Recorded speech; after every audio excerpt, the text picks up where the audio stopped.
Today I'm going to talk to you about the former Bennett Freeze, a land construction freeze imposed by Congress back in the 1966 and thereabouts, roughly 40 years. And I'd like to show you some of the land to the east of us, about 5 miles back. Is where the Bennett Freeze starts.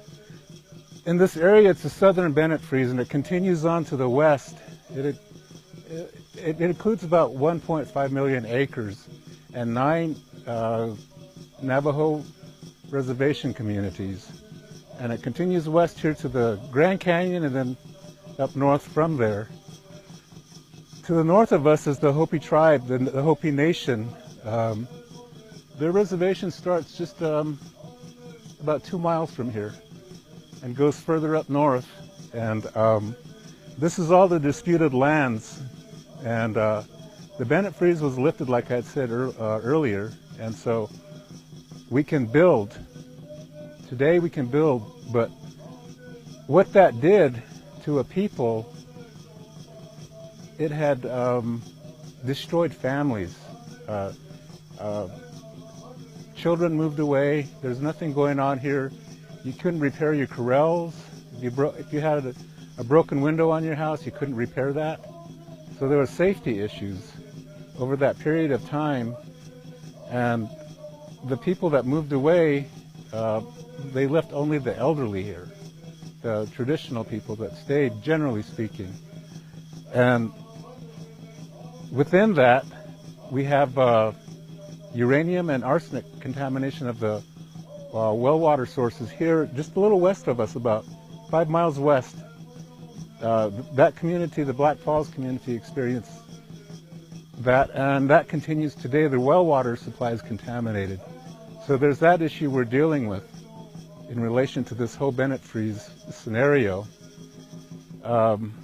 With uranium contamination and arsenic contamination, you have internal cancers, lung cancer. The men had lung cancer, the ladies had the ovarian cancers. So as a result of that, the chemotherapy treatment center in Flagstaff is located about 50, 60 miles from here. And these are dirt roads out here. So the people going in for chemotherapy treatment to Flagstaff, 50, 60 miles is by dirt road to the south here. Or when it's muddy or when it's snowpacked, they have to drive to Loop, cross the bridge there, and then go into Flagstaff. So you're talking about roughly just under 100 miles to go do that. So that impacts people health-wise in this community. And I had mentioned the social ills in terms of what that broke down families. It broke down the traditional structure because the children, people that moved away after high school in the late 60s moved to cities, Los Angeles, Phoenix. And when they come back, they bring a whole different lifestyle with them, with their children. And so, but they don't stay, they move back to the cities. So we have that transient population going on in this community. Beyond that, now that the freeze has been lifted and we can build, what we're doing is, as peace builders, and is revitalizing the family, bringing the essence back out. You know, the home is the safe haven, it's the nest. So we've been able to work in that vein with local government, with the tribal government, and then also the federal government. So once that dam has been busted in terms of funding, right now we're looking at 4 homes that are being built, and that's big. Within that whole storyline is that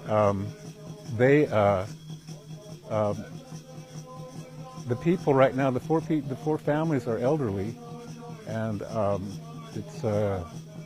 they're very happy. If you see the homes that they were living in, and then the home that they will be moving into, it's like night and day. So, but that 40-year period was not a good time. The people persevered, though, and we, as peace builders, were able to put on an Earth Day function in April of 2011, and that happened just over here about 4 miles down the road. We had people come from, I think, 6 states. Outsiders come in, and we told them our story, and that put some light on the situation in terms of the politicians. So that event opened up the gates to a lot of what's going on now. We have 4 homes going in, but we have 69 applicants. So this is just in one of 9 communities, reservation communities, impacted by the Bennett Freeze. So you can extrapolate that, and it's going to be a big number. So the funding for that's going to be big as well.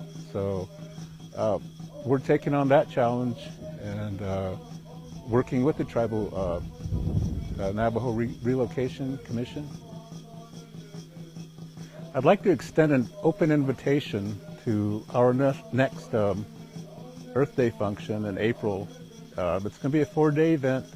It's going to be grounded in the peacekeeping tradition, and we're going to have ceremony, and we're going to have traditional singing, traditional dancing. That's going to include the entire generations. And we also would like, within the peacekeeping tradition, we'd like to invite all the peoples to our function. From across the world, it's a global community now. So our invitation is open to all.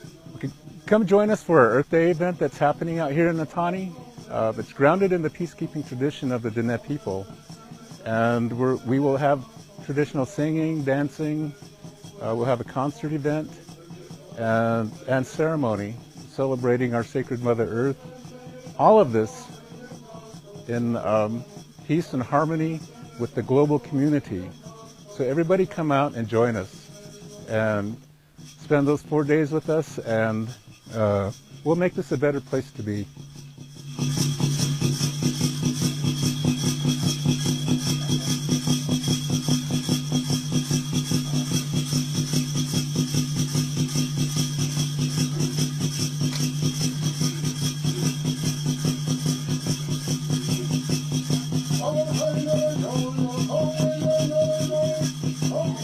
Oh,